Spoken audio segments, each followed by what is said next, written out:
Success. Eyes that mock our sacred institutions. Bedroom eyes, they call them in a bygone day. Sex desire is the most powerful of human desires. When driven by this desire, men develop keenness of imagination, courage, willpower, persistence, and creative ability unknown to them at other times. So strong and impelling is the desire for sexual contact that men freely run the risk of life and reputation to indulge in. When harnessed and redirected along other lines, this motivating force maintains all of its attributes of keenness of imagination, courage, etc., which may be used as powerful creative forces in literature, art, or in any other profession or calling, including, of course, the accumulation of riches. Napoleon Hill.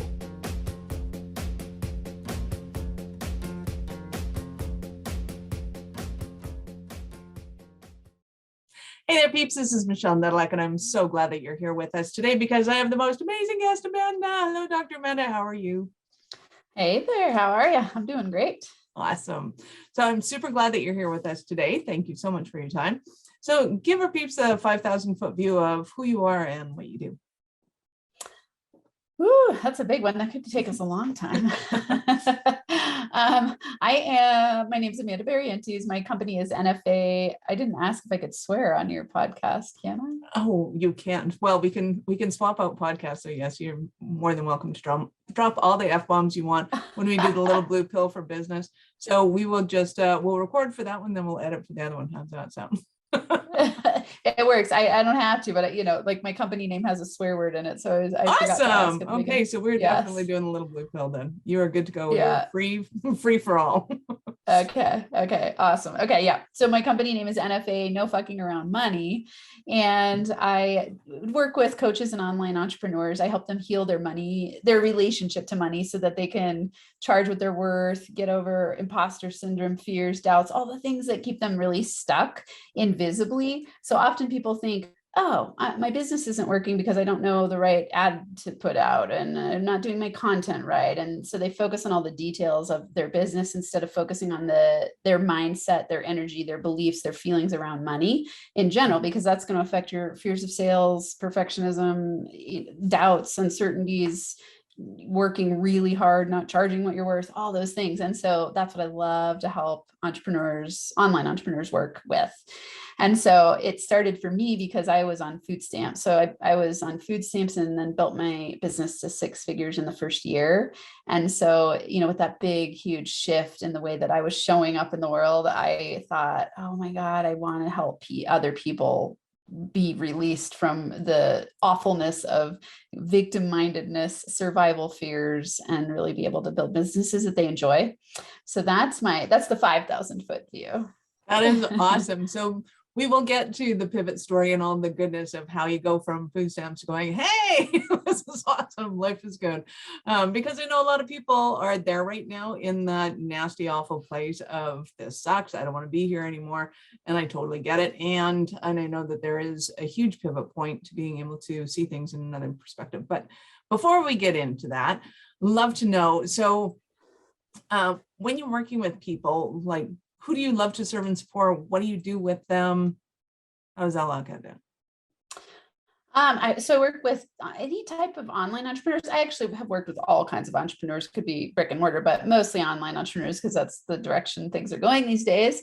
And I do all kinds of different stuff. I do one-on-one, I have groups, I have courses, writing a book in the process. I have a podcast, a YouTube channel. So I do all kinds of stuff to help my people in various ways. And I use different methods and strategies to help them get conscious about what's been blocking them. So I always start people with my money blocks profile and then walk them through a money story. And then I am in the beginning of November, we'll be launching my Charge What You're Worth program. So that'll be my main program that people walk through because I've, after all these, I've been in business for 2.5 years and worked with lots of different types of entrepreneurs all over the world. And I've gotten to see the patterns that people experience, and they're all very, very similar. similar. It doesn't matter if you're making $5 an hour or $1 million an hour, people have money blocks. And so the first place I start is walking them through what's stopping them in that unconscious way, and then having them write a money story, because money is an easy way on the outer to see what's going on in the inner. So I always tell people your outer world is a reflection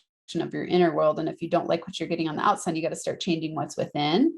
And so the money story helps me see, like, what are those limiting fears? What are the beliefs? What are the doubts? What are the uncertainties? Even if they don't think they have them, because someone could be making a lot of money and they still have money blocks. It might just be that they're working really hard. They're feeling really stressed. They're on that burnout cycle. They're not taking care of their body. Their relationships aren't doing well because they're so hyper-focused on making sure their business succeeds. That's a money block. Like, we want to feel good about making money, and we want to have it be a process where we wake up in the morning, we're like, yay, I get to do my business and it's awesome and it's flowing and growing and things feel good. Nice. I love that. And I have noticed that as well, especially in the more kind of quote unquote successful people. The more they're making, they're going, no, I just have to get better at what I'm doing. I'm like 98% there. I just got to get that extra 2% and then I'll be perfect. And then I'll make more money. And it's like, wow, there is a lot of anger in that sentence. There's a lot of intensity in that sentence. I don't know if you know what's going on behind that, but let's start with that one, because that one to me is kind of fun, because I think that people who are struggling, they're like, this sucks, I don't like being here. They know that it sucks and they don't like being here. The ones that I think are the most confused actually are the ones that are making a lot more money and they just want to get that 2% better and they want to get that edge. And it's like, wow, that is a recipe for disaster right there. It's not that you can't achieve it, but you can't do it with the same mode methodology that you've been going down. So let's talk about them. Yeah.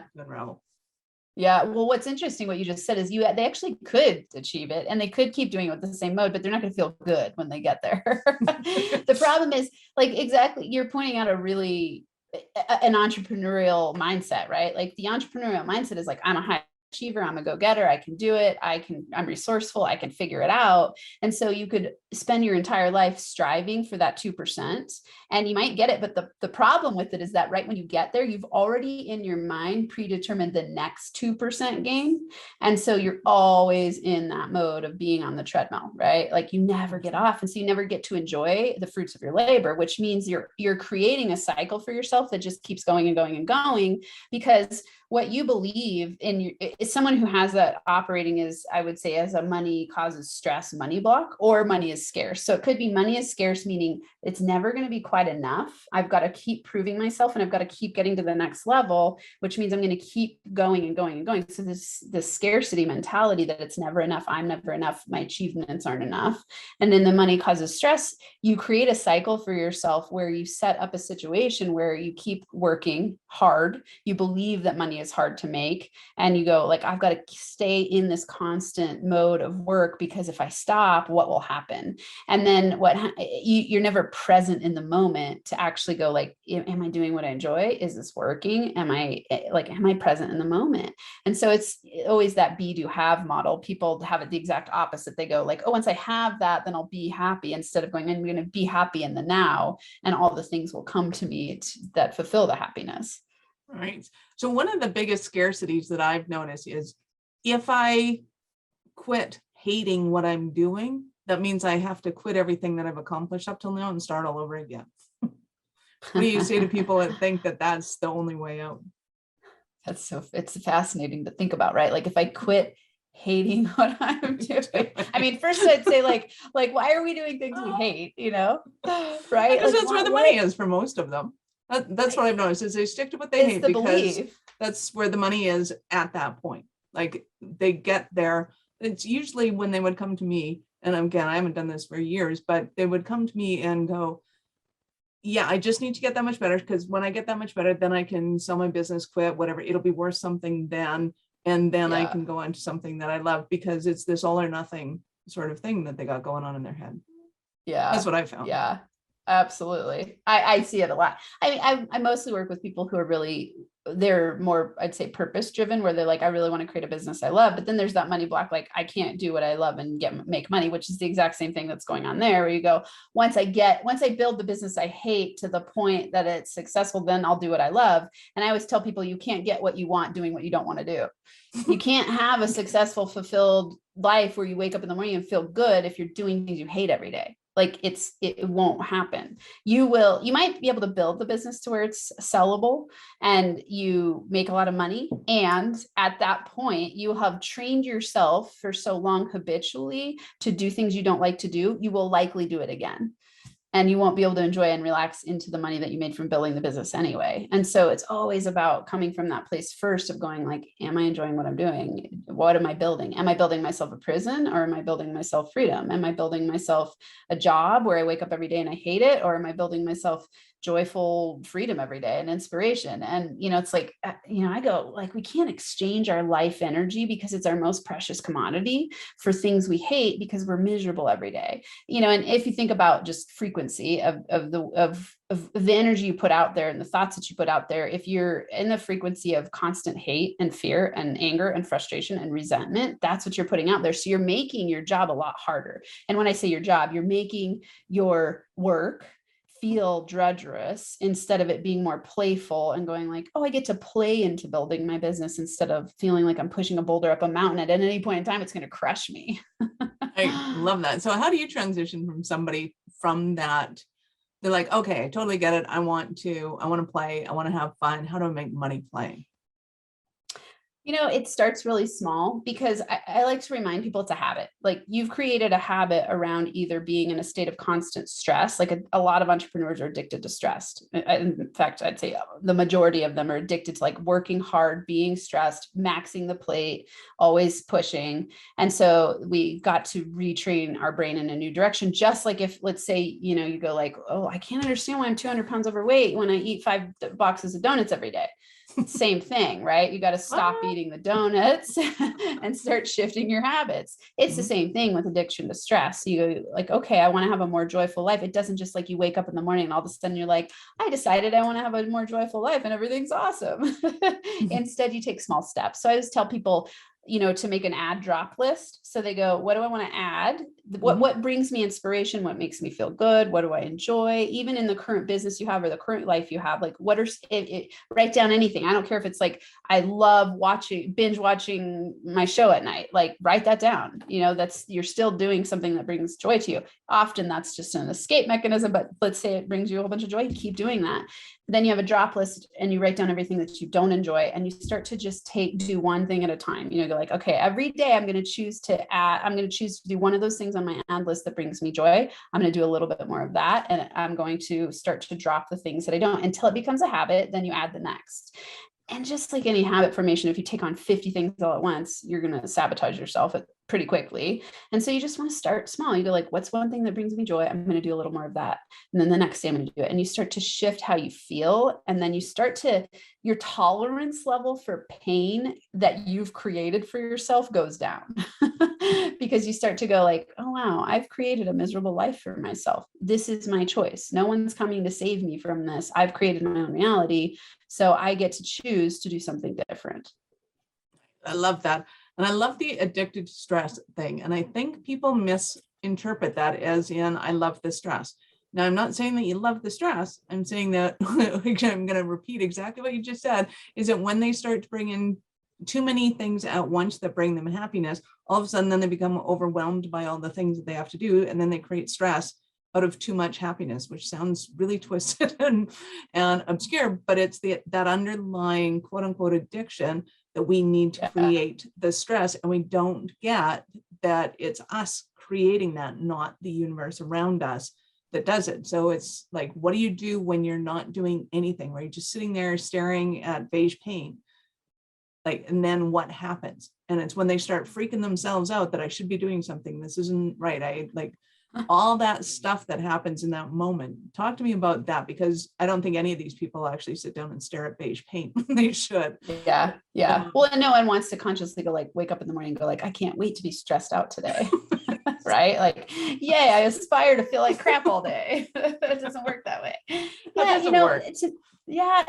To me, It's choice. Everything comes down to choice. You've got to decide with conscious intention that you want something different. And the reason that most people don't do this is because they're in the comfort zone. I call it the curse of the comfort zone, because like comfort zone sounds pretty good. You're like, I'm comfortable, right? Like I have the money I need to have coming in. I can go on a couple vacations a year. Things feel pretty good. Like they're fine, you know, like that's a curse in some ways because you're not uncomfortable enough yet to change. And it's why the universe will bring things like sicknesses, you know, like we get sick when we burn ourselves out. We get tired, bad things happen, weird things happen in our surroundings because it's working to get us back into alignment of going like, wait a second, is this actually what I want? The reason most people all start to change when they're at rock, you know, quote unquote, rock bottom is because they finally give up the struggle of trying to hold it all up. And then they finally have to surrender and go like, crap, this is not working. This isn't working. And so I like to help people not have to get to that level of stress in order to start to change. And so first you've got to start with choice. You got to ask yourself, like, is my life the way that I want it to be? Like, do I wake up every day and constantly seek a future that I'm creating? Because the future might never come. You've got to live for today. So you go like, am I doing what I love to do today? And start taking conscious steps in a direction to choose more activities, more thoughts, more actions that are in alignment with what you say you want, because you've got to become the person to have more of that brought into your life. Right? Like it's easier in a dating world to think about it. Like people go, oh my God, I want to have the most amazing, sexy, smart, awesome partner, but they're like overweight, unhealthy, negative, upset. How are you going to have that? You've got to become the person you want to be with. Same exact thing in business. You've got to become the entrepreneur who has fun in their business. It doesn't just magically happen to you. So I love that. And I love, and I will say it again and repeat it, is you do not have to hit rock bottom in order to have that pivot point.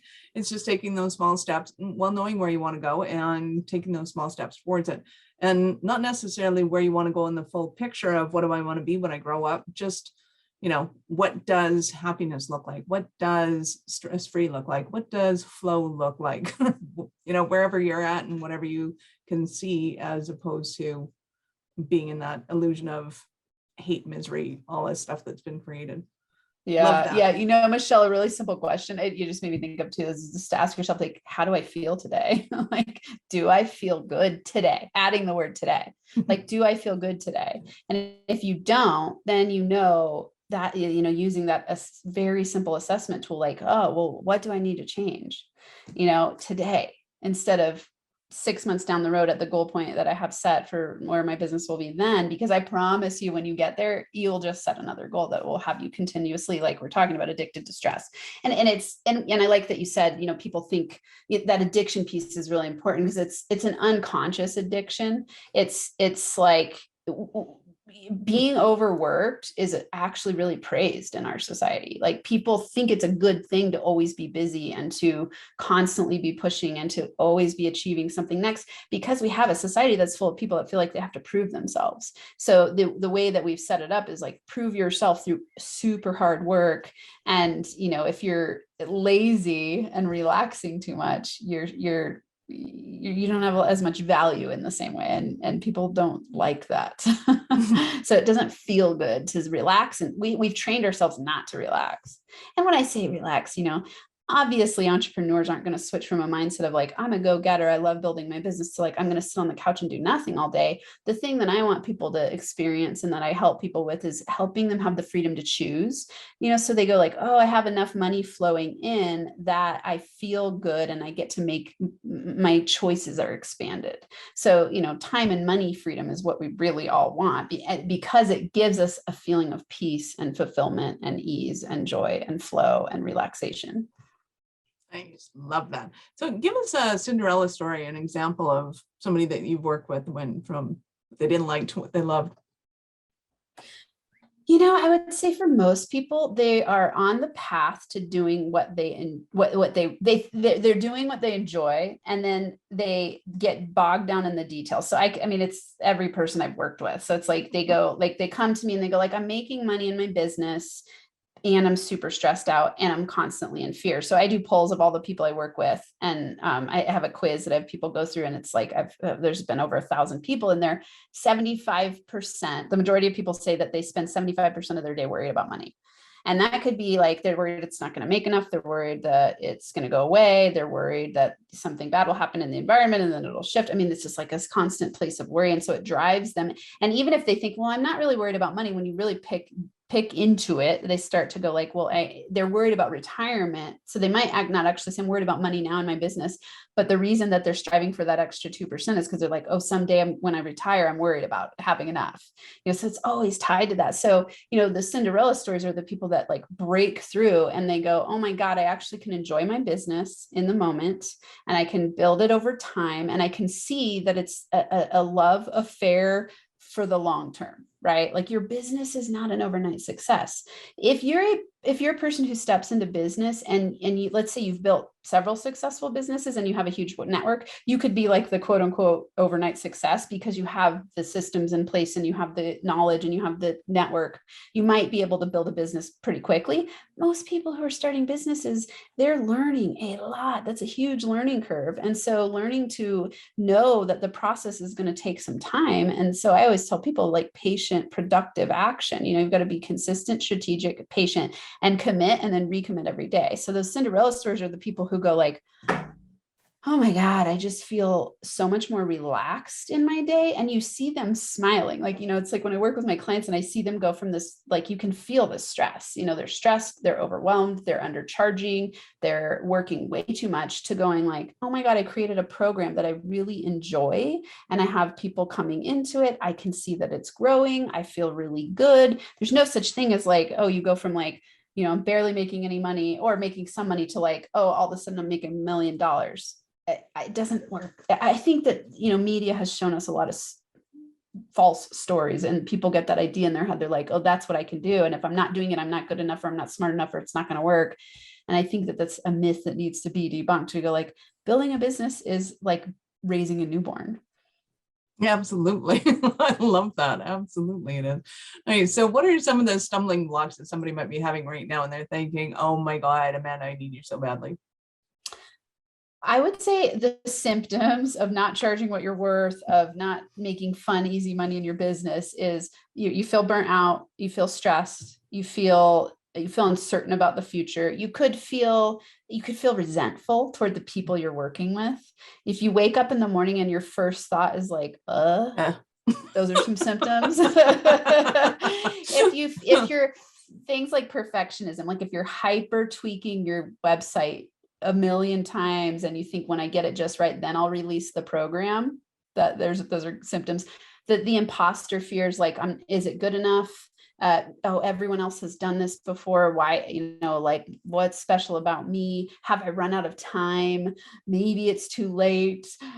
All those thoughts, the fears, the doubts, the uncertainties, even people who are afraid of success. So we go, okay, I'm afraid, what if it's so successful that I can't figure out how to manage my time and I won't have enough time for my kids? Like all of those are money blocks that come up for people. Yeah, that is a big one. And I've seen people have is, well, if I'm already working 10 hours a day, if I make twice as much, I'm going to have to work 20 hours a day. It's like, no, it doesn't work that way. It doesn't work that way at all. Yeah. Yeah. Well, and the hard part is that if you believe that, you will create it. I mean, obviously you're probably not going to work 20 hours a day. It's not sustainable for the long term, but you will create a business where you never make easy money because you're looking, like in neuroscience, the reticular activating system, it helps you track what you believe and what you're looking for because it filters out all the other stuff. So that's awesome when it's set up for success. When it's set up with limiting beliefs, you track for what you believe. Meaning if you think I got to work really, really hard to make money, you're going to look for opportunities where you have to work really hard to make money. If you believe like money comes to me super easily, I create lots of passive streams of income, money making is fun, it's a fun game, you look for opportunities to confirm that to be true. And so I like to help people train their brain in the direction of easy money making success. Nice. Love that. So how quickly could somebody transition from wherever they are into what they want to do? They can transition the ideas very quickly and start to shift the systems. The outcome and results will take some time. It doesn't happen overnight. So it depends on where they're already at in their business. So, I've worked with people who are already making 6 figures and they're like, I'm at a ceiling and I can't seem to break through, and they make some slight tweaks. They can double their money overnight very quickly with some very simple twists, pivots and shifts and, strategic system changes and first belief changes. If they're brand new to business, it's going to take longer. Like I like to work with brand new business owners for a year because they need the mindset alignment. They need the strategy. They need the help. They need to get rid of all their money blocks. And if they don't, they haven't created a business before, it's going to take a little bit longer. Oh, absolutely. And then I find it fascinating that people, well, a lot of the clients that I worked with were C-level in one company. They got a buyout and they decided, oh, I could do this so much better than they did. I'm going to start my own company. And what they don't realize is that there is a huge mindset difference between even being a C-level executive and being an entrepreneur, especially if they go into something where all of a sudden they don't have all of the support that they had as a C-level. So they don't have an assistant. They don't have the IT staff, the marketing staff, the everything that was there. And it's like, wow, this is a lot harder than I thought it was. It's like, well, yeah, and it's because you keep blocking yourself and, doing silly things that worked great in corporate, but they just don't work as an entrepreneur. Like you can't be doing silly things like silly things to me, like going into their email first thing in the morning and going, okay, what should I be doing for my clients? It's like, no, you run your company. You have to start off running your company every day. It's like, and just, they don't get that because it's never been kind of part of their repertoire of thoughts, if you want to put it that way. So how do you work with somebody that just, they don't get it? They were an employee. They were raised by employees. They've got a very much an employee mentality, but they see the freedom kind of signs on the road and they're like, okay, I want to go there, but I don't have a clue how. Yeah. I like first that you said it's a mindset switch. It's like I talk to people a lot about the W-2 mindset versus the entrepreneurial mindset. And then there's like a CEO mindset where past entrepreneurship, as you're building your company, as an entrepreneur, you want to tap back into the CEO mindset where you're now running it like a company where you're not doing all of the work on your own and you're delegating and automating and systematizing and creating, a company that can run without you. So you have those passive streams of income. So there's shifts. It's like a phase-based mentality. And I think what you're saying is really powerful because you're talking about if someone's been raised, let's say in a family of W-2, they're both everyone in their family worked jobs and they weren't CEOs even or C-suite. And then they didn't watch entrepreneurs, they're going to need to change their mindset quite a bit.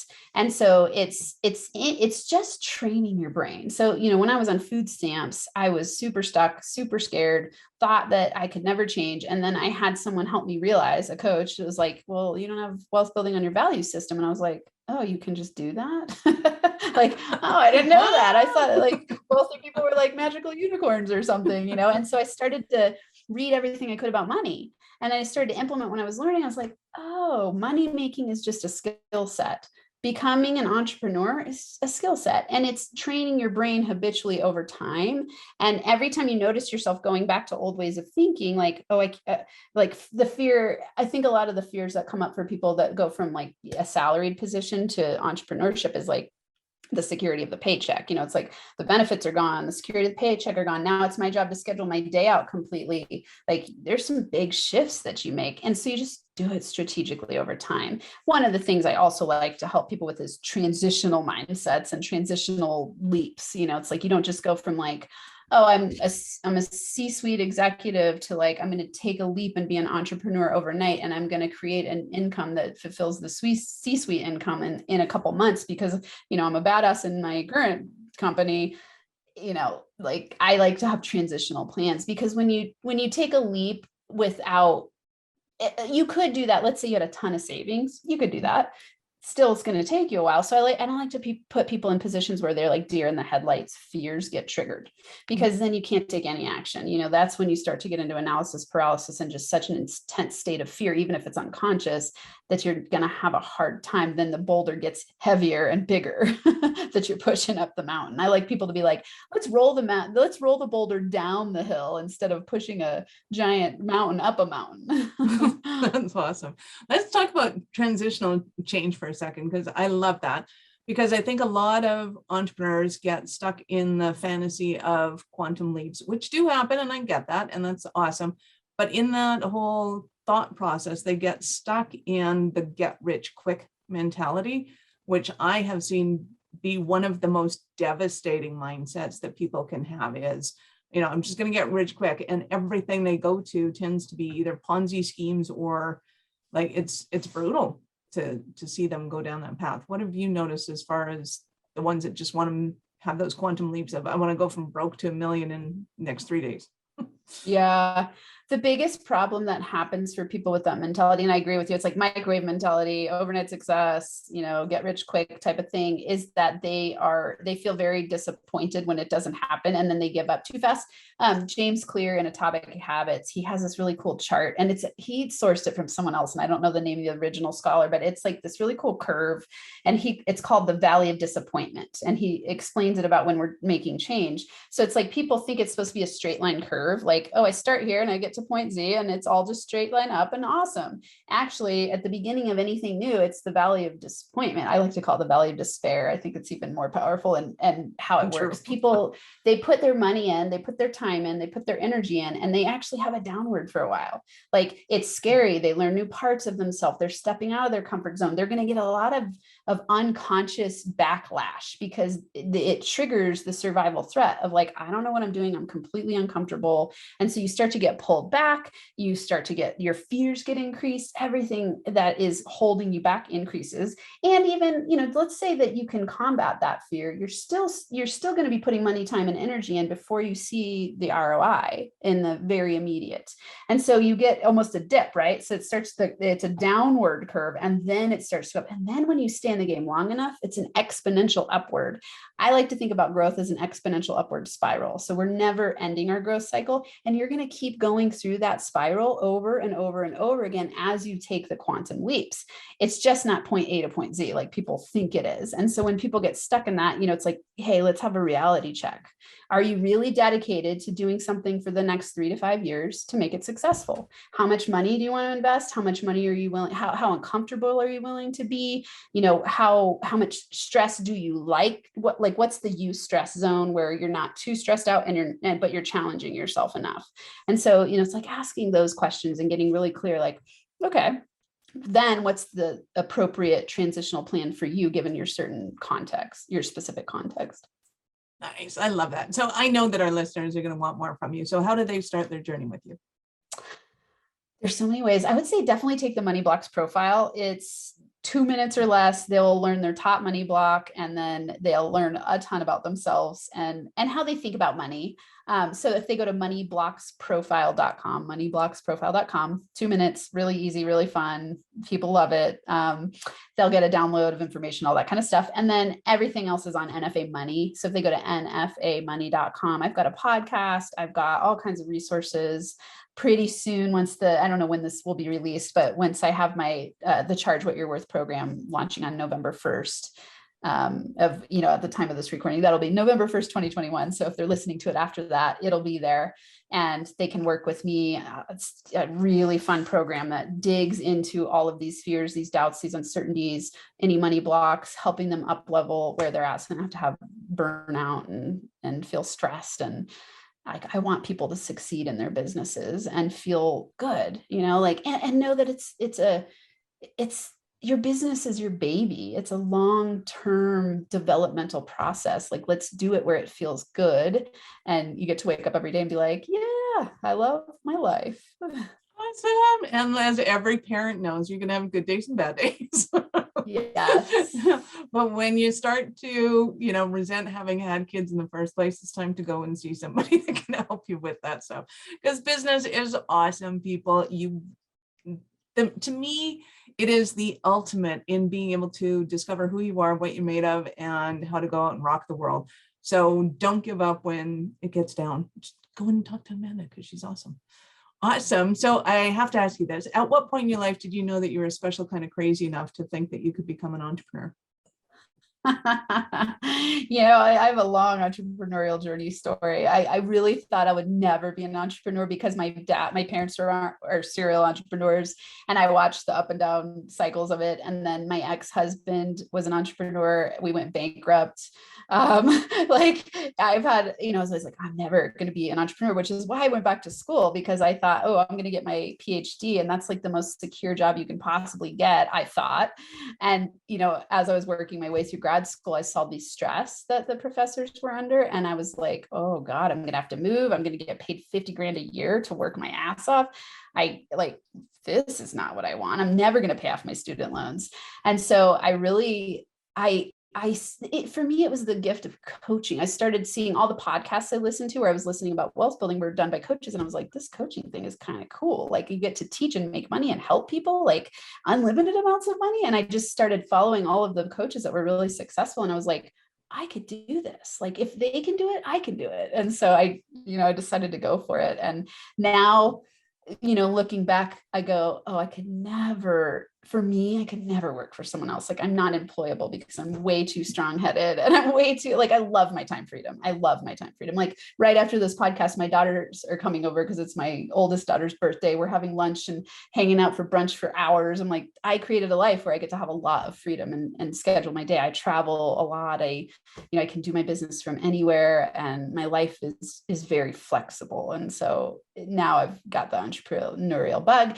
The cool thing also is like, once you build a 6-figure business, you have the skill set to do it. And then the sky is the limit from there. You just keep going and going and going. And you can always access those resources to do it. I don't ever have that fear like, oh no, I'm not going to be able to come up with enough money because now I have such an awesome skill set that I'm like, oh, I'm very resourceful. I can create money out of anything. Nice. I love that. It has been absolutely awesome being able to hear and talk to you. Thank you so much for your time. I appreciate it immensely. Any last words for our peeps? I say, for people listening, if you're in a state of fear, doubt, worry, you're not alone. Like it happens to everybody. Stay in it for the long haul, connect to your why, and really remember, like you're the creator of your reality. And this isn't in a harsh way. No one's coming to save you. You've got to be the person who decides, I want this. It's my dream. I'm going to go for it. Even if it's scary, even if I don't know what I'm doing, even if there's ups and downs, like stay committed and recommit every day and just hang out with people like us who are there to support you. Like there are amazing resources. So just be resourceful and stay in the game. If it's really what you want, decide, commit, take action. Nice. I love that. That is awesome. Thank you so much. This is Michelle Nedelec. Thank you for being here with us today. If you know anyone who would make a great guest for the show, or if you have any questions or topics that you'd like me to discuss, reach out to me at michelle@thelittlebluepillforbusiness.com or connect with me on LinkedIn or Facebook. I'd love to hear from you. Thank you for listening to the Little Blue Pill for Business podcast with your mistress in business, Michelle Nedelec. Why are you still here? Go to littlebluepillforbusiness.com and get your goodies. If you enjoyed the show, be sure to share it with somebody else that you know would enjoy getting it up in business after you subscribe to the podcast, of course, so you won't miss any future episodes. Now, check the notes for links. Oh, and only tell your wife if she's into this, entrepreneurship. And I'll see you both on the other side.